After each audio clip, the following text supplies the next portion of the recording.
How many times have you judged the way that your heart feels?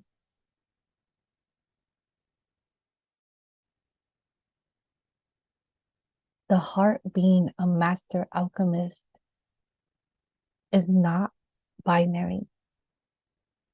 It's not polarized. Our mind is polarized. Those judgments are coming from the mind. The heart is a singular organ.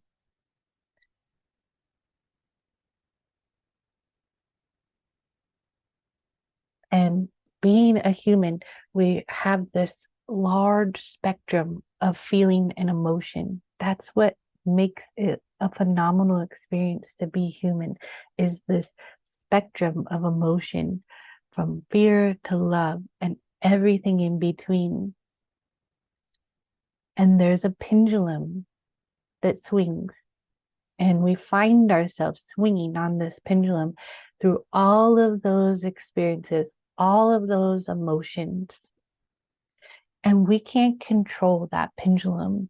That's part of life. But what we do have power over is how we choose to feel about how we're feeling. We have power over how we choose to feel about how we're feeling. And when we're inhabitors, when we're living in the heart, we can feel compassion for how we're feeling. We can feel empathy and love for how we're feeling. We can celebrate feeling horrible,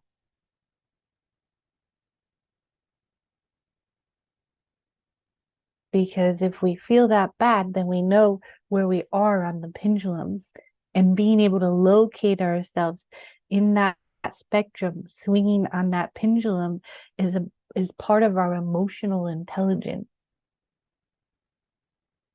And when we can locate ourselves and choose to feel okay, feel good about knowing where we are on that pendulum, we stay heart centered.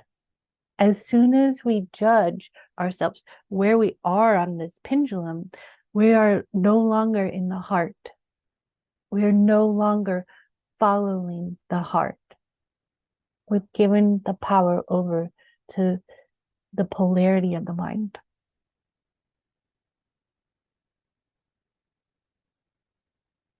And the true alchemist is the heart. And when we have kindness for ourselves in that pendulation, in that swing, we have the ability to alchemize those feelings right away.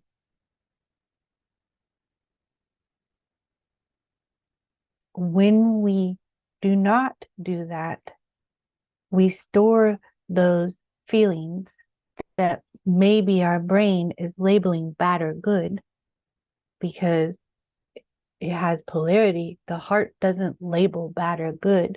But when we label these feelings, we hold on to them. It's like they become an ice cube. They don't flow through us. And chemically, this begins a cycle, because when we judge those feelings and we get hyped up about those feelings, we create chemicals in our body that produce more stress, more bad feelings. And then we don't know where the feeling's coming from. Is it from the thought, or is it from the feeling? And it becomes a cycle, because we're in a cycle, a chemical, biological cycle.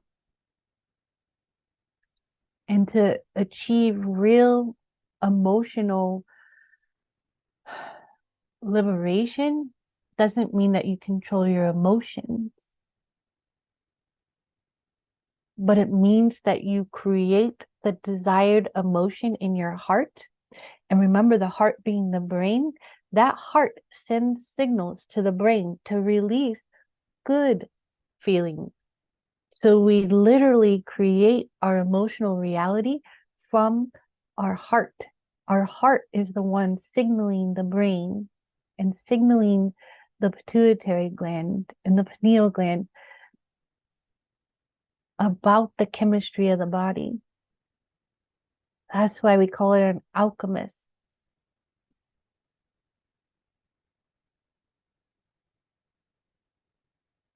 So this pendulum is really important.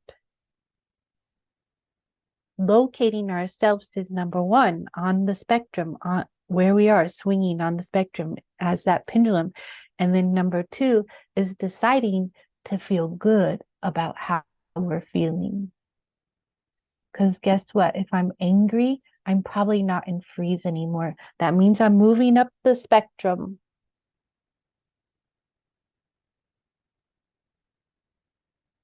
If I'm collapsed and I'm devastated, well, I've located myself.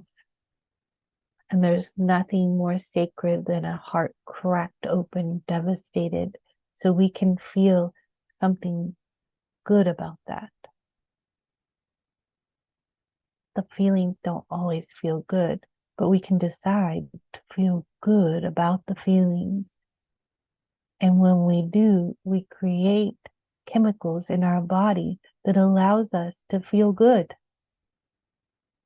And when we don't, we create the opposite. So some of you might have seen like behavioral therapy, cognitive behavioral therapy, and they're like, just change your mind.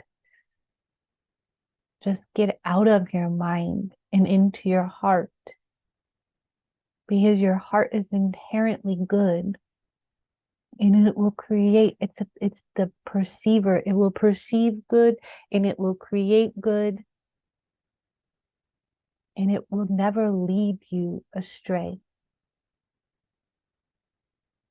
The mind can lie. It can make up stories. It deviates.